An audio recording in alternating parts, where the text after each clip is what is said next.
সবাইকে নমস্কার ও আদাব। তোমরা সবাই কেমন আছো? আশা করি ভালো আছো। তোমাদের আশীর্বাদ ও দোয়ায় আমরাও মোটামুটি ভালোই আছি সবাই। সকালবেলা ভালোই রোদ উঠেছে। মাঘ মাস তো শেষের দিকে, এখন রোদ উঠবেই। কিন্তু রোদ উঠলে কি হবে, আমাদের এই যে রাস্তা এটা ওই বৃষ্টিও নেই বর্ষাও নেই, আমাদের এখান দিয়ে যে চলাচলে খুবই অসুবিধা। লোকজনে যে কিভাবে যাইতেছে, সারাটা রাস্তা নোংরা, জল সবারই জল আছে, কারণ জল যাওয়ার ব্যবস্থা নেই। যে স্বজনদের বাড়ি যাওয়া হয়, এখানে ইট দেওয়া হয়েছে কয়েকটা, ইটের উপর দিয়ে দিয়ে তারপর যাওয়া হয়। রাস্তার পরিস্থিতি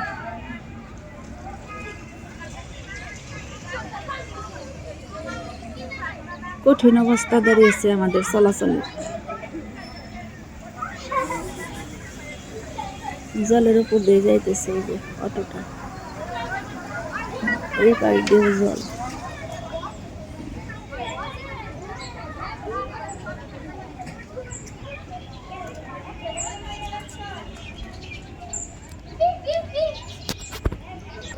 মুনিয়ার বাবা এখানে বড় এনেছিল, শুকিয়ে দিয়েছি বারান্দায়, টকের তরকারি খাওয়া যাবে।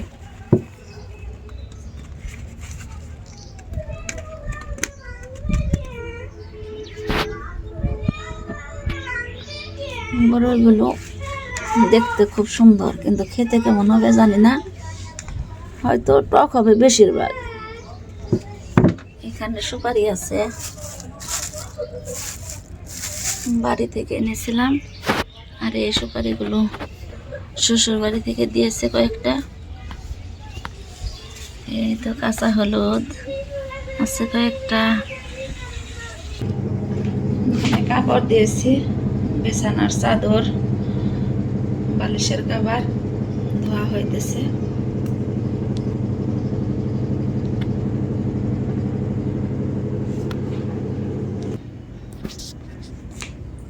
ধোয়া শেষই মনে হয়।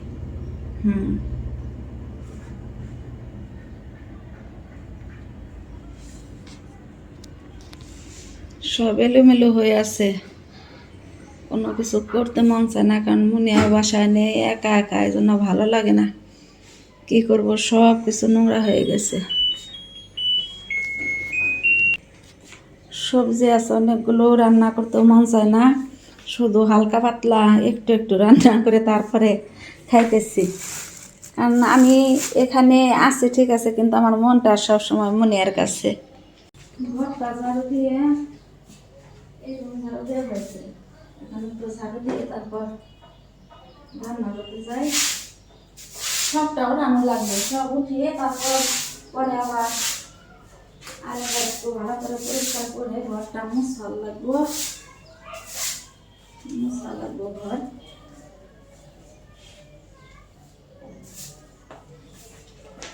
এই জুতাগুলো এখন উঠিয়ে রাখা লাগবো, কারণ শীত কমে গেছে।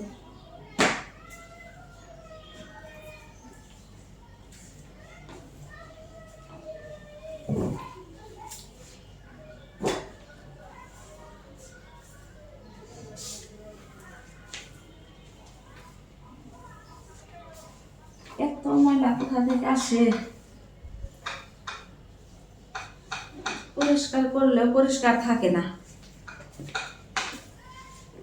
পরিষ্কার করলেও পরিষ্কার থাকে না। এত ময়লা আসে বাইরে থেকে ময়লা আসে, একদম হয়ে যায়।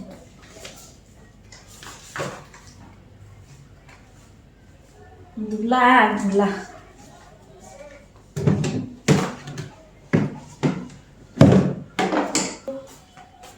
মুছা দেই, ময়লায় ভরে গেছে।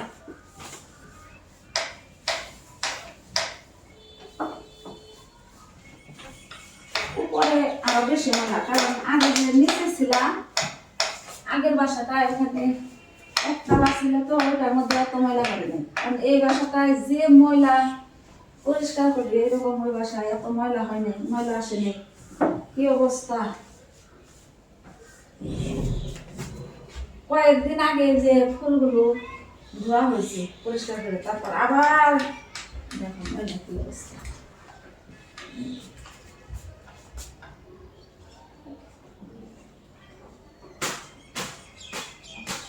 আবার ধোয়া লাগবে।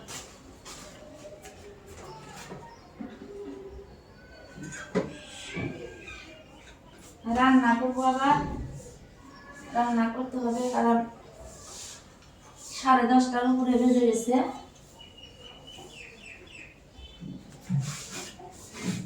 আমার ভুল হয়েছে কাজ করতে, কারণ আগে আমি ঘরটা ঝাড়ু দিয়েছি, আবার ঝাড়ু দিতে হবে, আবার ঝাড়ু দিতে হবে।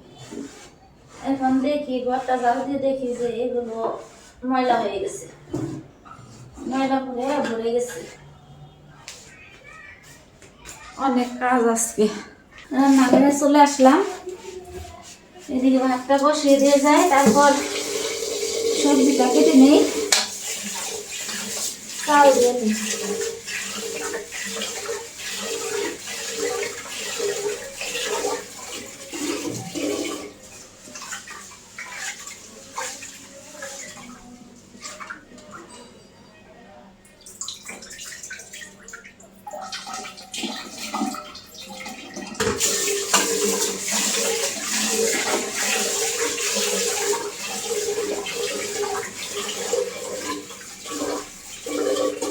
একা আর কত ভালো লাগে বাসায়, একা আর ভালো লাগে না।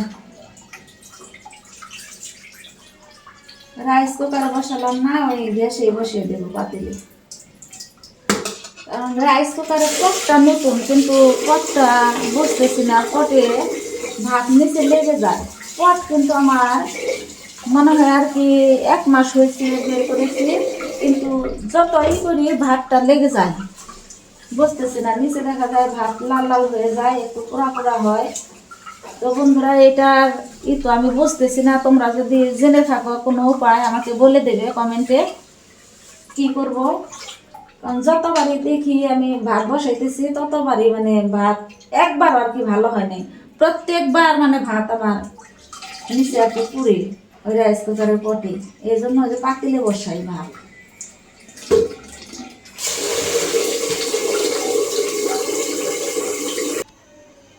ভাতটা বসিয়ে দিলাম,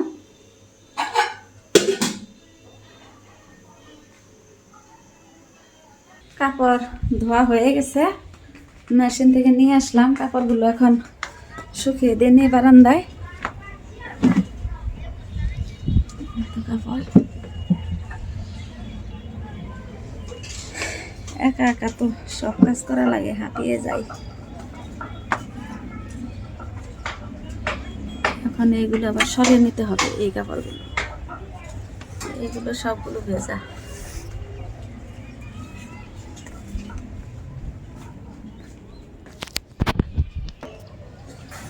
কাপড় সবগুলো আমার শুকিয়ে দেওয়া হয়ে গেছে। বিছানার চাদর তো 2টা, আর বালিশের কভার আর আকাশের এটা দিয়েছি, গেঞ্জিটা মুনিয়ার বাবার সোয়েটার। আজকে এইগুলো আর কি ধোয়া হয়েছে।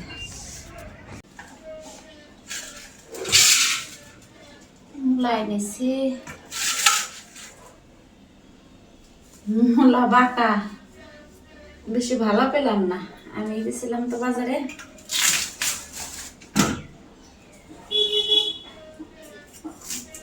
দুইটা এনেছি, কারণ আবার বেশি হবে, কারণ আমরা মানুষ এখন কম, একজন মুনিয়া নেই, এই জন্য 2টাই আনলাম। সিম দিয়ে মূলা দিয়ে চচ্চড়ি রান্না করব, টমেটো বেগুন দিয়ে তরকারি করব।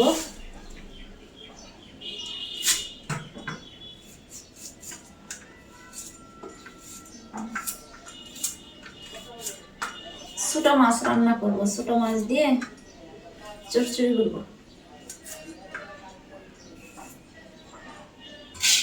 এটাই রাখি, লম্বা করে দেব নাকি এইভাবে কাটবো? এইভাবেই কাটি, বেশি চিকন করবো না, আবার বেশি মোটাও না, এইভাবে দিই।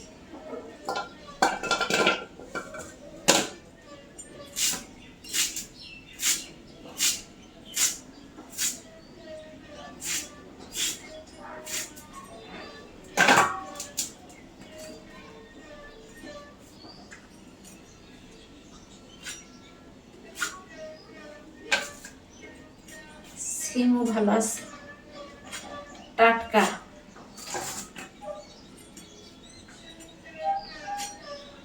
অনেক কাজ করলাম, আরো কাজ বাকি আছে। রান্নাটা শেষ করে বাকি কাজগুলো করা লাগবে। ঘরটা একটু ঝাড়ু দিয়ে আসলাম, কাপড় শুকিয়ে দিয়ে আসলাম, ভাত বসালাম, এখন রান্না করব।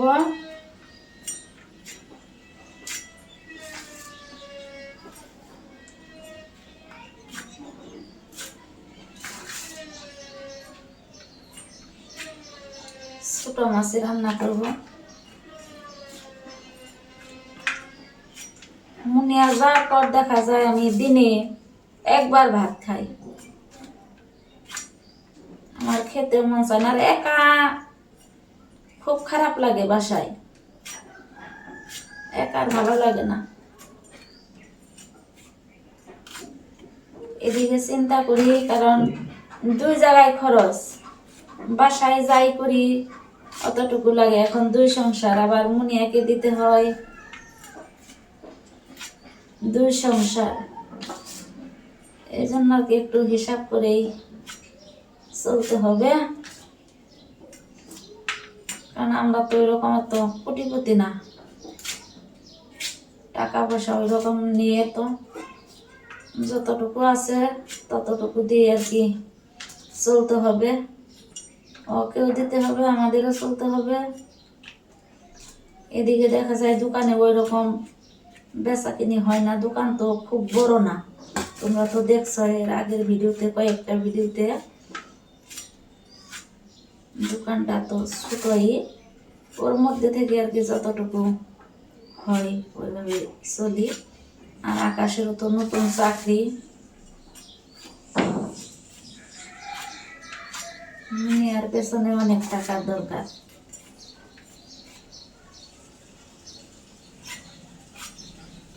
কিছুই করার নেই,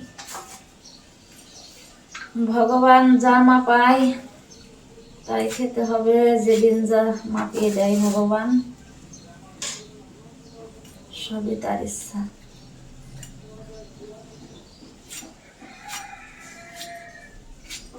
তারপর আমি তো বেশিরভাগই মানে কয়েকটা রান্না করি না, কারণ আমি হিসাব করে চলি। বেশিরভাগই দেখো তোমরা, কারণ আমি 2টাই রান্না করি, বেশি 2টা আইটেম যাই করি 2টা। হঠাৎ আর কি একটু বেশি হয়, এর সে আর কি করবো, অতটুকু যদি না খাই তাহলে তো কাজ করা যাবে না। আবার একটু বেগুনও দেই সাথে,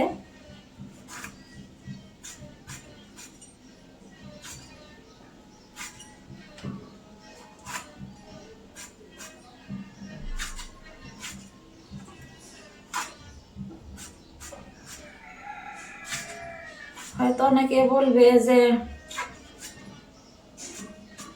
বাসা করেছ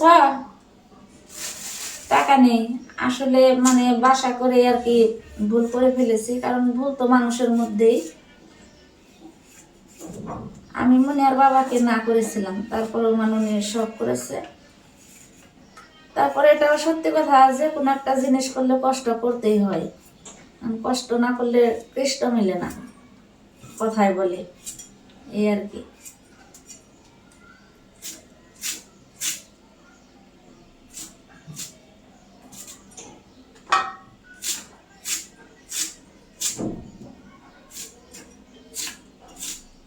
এই জন্য একটু সমস্যার মধ্যে আছি।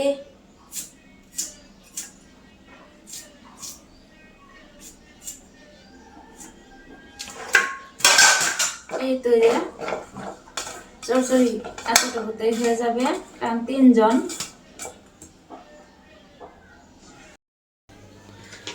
চুলাটা জ্বালিয়ে দিলাম, বসিয়ে দিয়ে বেলা হয়ে গেছে অনেক। মাছ কাটতে দেরি হয়ে গেছে, শাপলার মা মাছ নিয়ে গেছিল, আজকে বাসায় কাটে নাই, ছোট মাছ আনা হয়েছে। লবণ, হলুদ, মরিচ গুঁড়ো দিয়েছি, মাছটা মেখে নিয়ে কড়াইতে তেল দিয়ে দিয়েছি,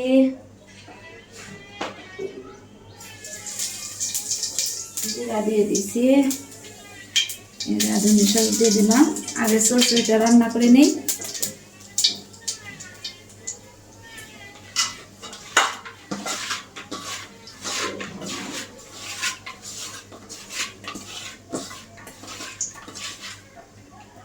তেল গরম হয়ে গেছে, মাছটা দিয়ে দিই।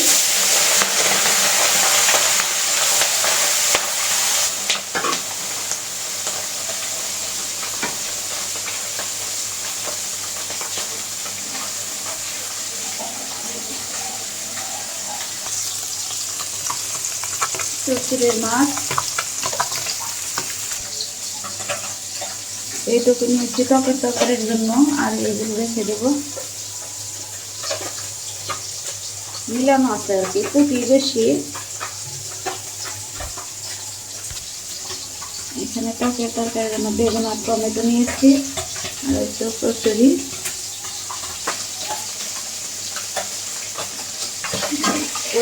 আছে কুটি আসে।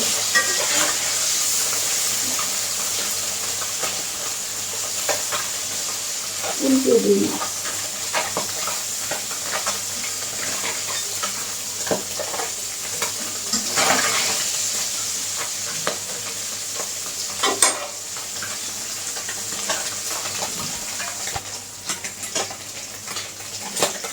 মাছ ভাজা হয়ে গেছে, নামিয়ে নিই।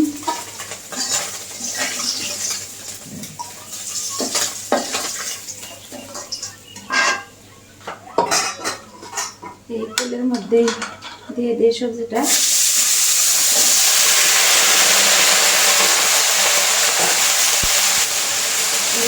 লবণ দিয়ে দিলাম,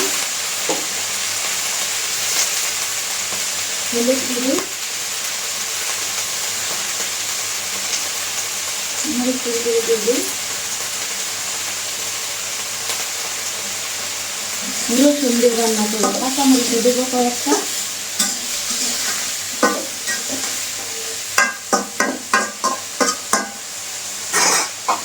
ঢাকা দিয়ে একটু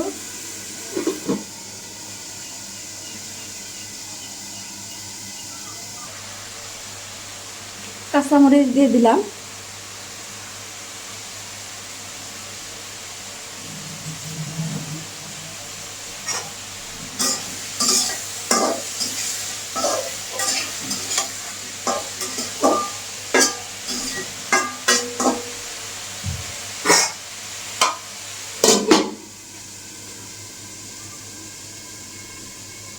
তো রান্নাটা শেষ করে নেই, তারপর খাওয়া দাওয়া করবো। এই তো আমার প্রাণের স্বামী চলে আসছে, এখন খাবো একসাথে সবাই মিলে। ও আমি সাইদ ভাইকে ওইখানে বুঝতে পারিনি, আমি ভাবছি যে ওই যে উপরের সিন্ধুদা শার্টটা দেখে মনে করছি। তো ভালো হয়েছে, খুশি হইলাম। এখন যা রান্না করছে তাই খেতে হবে, কারণ আমরা গরিব মানুষ। আচ্ছা চলেন, বসেন সাইদ ভাই। এই তো আকাশের বাবার বন্ধু, মালদ্বীপে থাকে অনেক বছর, কোটি কোটি কোটি টাকার মালিক সাইদ ভাই। তো বন্ধুরা খেতে বসে পড়েছে, মুনিয়ার বাবাই নিয়ে নিতেছে, কারণ আমার নিয়েই খায়, আকাশও নিয়ে খায়, মুনিয়ার বাবা, আমরা সবাই নিয়ে নিয়ে খাই, যেহেতু টেবিলে সব কিছু রাখা থাকে এই জন্য। আমারটাই দিল না। ও মানে আসার পরেই কিন্তু আমি বললাম যে আমার প্রাণের স্বামী এসে পড়েছে। আমি বললে কি হবে, কিন্তু আসলে মানে যে যার মতোই না, আমি বাইরে দিতেছি তোমার, তুমি চিন্তা করো। হ্যাঁ এই যে দিতেছি। আচ্ছা ঠিক আছে, সারাদিন ধন্যবাদ। কষ্ট করো, কি করুন দেবো। মহিলারা আসলেও কষ্ট করে সবচেয়ে বেশি, তা পুরুষরা তো বুঝে না। আসো আমাদের এটাই আসলে সখীপুরে মানুষের দোষ। একসাথে সবাই মিলে খাওয়া দাওয়া করি, যা রান্না করেছি। কিন্তু আমি জানি না সাইদ ভাই আসবে, মনে আর বাবা আমাকে একটু বললে পারতো, ভাই আরেকটা কিছু একটু রান্না করতাম। এই যে লবণ দিমু। ছোট মাছের চচ্চড়ি, তারপর টকের তরকারি। টকের তরকারি রান্না করেছি, এই বড়ই দিয়ে রান্না করেছি, টমেটো বেগুন। খাওয়া শুরু করে দেই, তাই না সাইদ ভাই? আবার আসবেন, যাওয়ার আগে আবার ভাবির নিয়ে একদিন আইবো। বাড়িতে আমাকে চাইলে সরষেটা কেমন হয়েছে? ভালো। খাওয়াই নাই ভালো।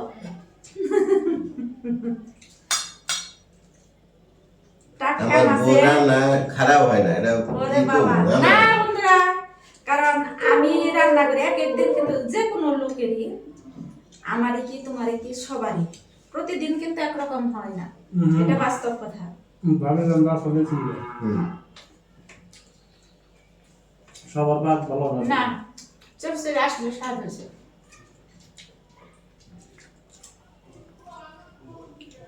যার ভাগ্যে যেখানে আছে যা মাপায়, তাই না? খাইবই তরকারি কাটার সময় কিন্তু বলছি যে আমাদের ভগবান যা মাপায় আমরা সেদিন সেটাই খাই। কারণ আজকে সাইবার ভাগ্যে এইটাই ছিল, মাপিয়েছে আমার ঘরে, তাই না সাইদ ভাই? তাই তো ওইটা হলো পুরালার ইশারা। খুব খুশি হয়েছি সাইদ ভাইয়ের সাথে। কিছু না হোক, যা আছে লবণ ভাত হয় একত্র খাওয়া দাওয়া করলাম, কিন্তু খুব ভালো লাগতেছে, তাই না? হুম।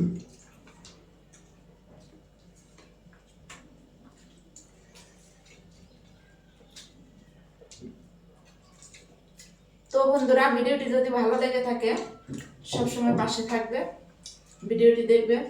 আজকের মতো এ পর্যন্তই। সবাই ভালো থেকো, সুস্থ থেকো, সাবধানে থেকো। বন্ধুরা